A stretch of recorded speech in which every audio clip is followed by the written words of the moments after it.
آپ کو جو بھی مقصد ہے، جو بھی آپ کا ارادہ ہے، جو بھی تمنا ہے، جو اب بھی آپ دعا مانگنا چاہتے ہیں، اللہ رب العزت کی بارگاہ میں ہاتھ اٹھا کر اپنے گناہوں کی توبہ کریں، پھر اس کے بعد اپنے مقصد کے لیے، اپنے ارادے کے لیے، جو بھی آپ کا مقصد ہے، جو بھی آپ کی دلی جائز تمنا ہے، جو بھی آپ کی دعا ہے، تو وہ اللہ تبارک و تعالیٰ سے مانگے، انشاءاللہ اس کا کمال اپنی آنکھوں سے خود ہی دیکھ لیں گے۔ اس کی بہت بڑی برکتیں ہیں، اللہ رب العزت آپ کے گھر میں خوب برکتیں عطا فرمائے گا، آپ کے رزق میں بھی خوب برکتیں ہونا شروع ہو جائیں گی، آپ کے گھر کی اللہ تبارک و تعالیٰ غیب سے مدد فرمائے گا، آپ کا گھر حاسدین کے حسد سے محفوظ رہے گا، ظالموں کے ظلم سے بھی محفوظ رہے گا، زمینی آسمانی بلاؤں سے بھی آپ کا گھر حفاظت میں رہے گا، آپ کے گھر والے بھی حفاظت میں رہیں گے۔ اگر آپ اپنے بچوں کو کامیاب بنانا چاہتے ہیں تو اس وظیفے کو کرنے کے بعد پانی پر دم کر کے اپنے بچوں کو پلائیں، انشاءاللہ ان کے اندر سے برائیاں ختم ہوتی چلی جائیں گی اور وہ کامیاب ہوتے چلے جائیں گے۔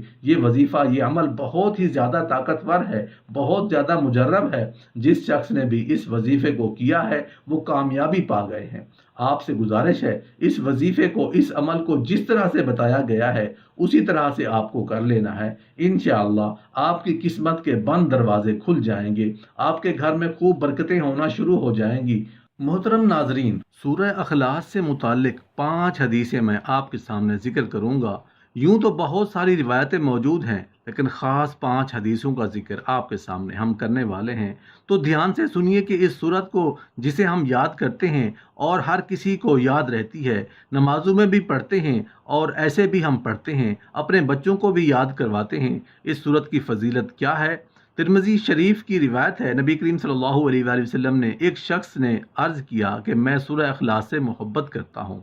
تو نبی کریم صلی اللہ علیہ وآلہ وسلم نے ان سے ارشاد فرمایا کہ اس کی محبت تجھے جنت میں لے جائے گی۔ اب ظاہری سی بات ہے کہ یاد ہم کرتے ہیں، اس سے پیار ہی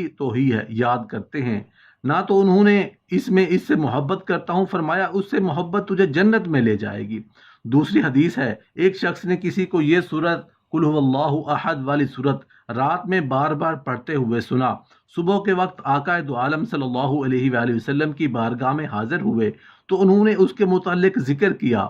گویا وہ ہے اس کے پڑھنے کو بہت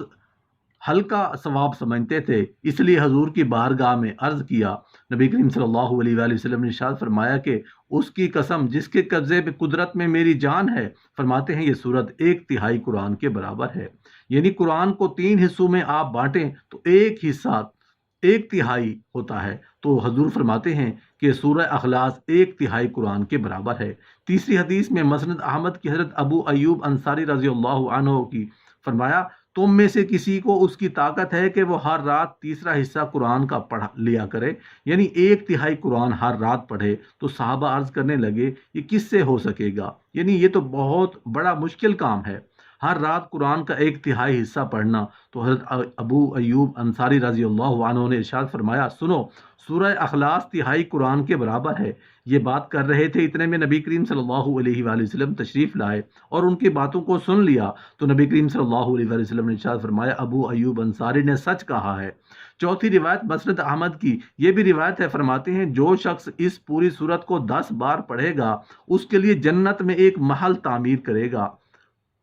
اس بات پر حضرت عمر رضی اللہ عنہ نے عرض کیا، یا رسول اللہ صلی اللہ علیہ وسلم، پھر تو ہم بہت سے محل جنت میں بنوا لیں گے، تو نبی کریم صلی اللہ علیہ وسلم نے ارشاد فرمایا کہ اللہ تعالیٰ اس سے بھی زیادہ اور اس سے بھی اچھا دینے والا ہے۔ 5ویں حدیث ابو یعلا کی ایک حدیث ہے، نبی کریم صلی اللہ علیہ وسلم نے ارشاد فرمایا، جو شخص اس سورت کو 50 مرتبہ پڑھ لے تو اس کے 50 سال کے گناہ معاف ہو جائیں گے۔ یہ 5 حدیثیں خاص اخذ کر کے میں نے آپ کے سامنے سورہ اخلاص کی فضیلت کے حوالے سے پیش کیا ہے۔ بہت چھوٹی سورت ہے اور تقریباً ہر مسلمان کو یاد ہے، تو دن میں جتنا زیادہ ممکن ہو اس سورت کو پڑھنے کی کوشش کریں اور اس کی برکتیں حاصل کرنے کی کوشش کریں، دنیا میں بھی اس کے برکتیں ملیں گی اور انشاءاللہ العزیز آخرت میں تو اس کے حوالے سے بے شمار برکتیں موجود ہیں۔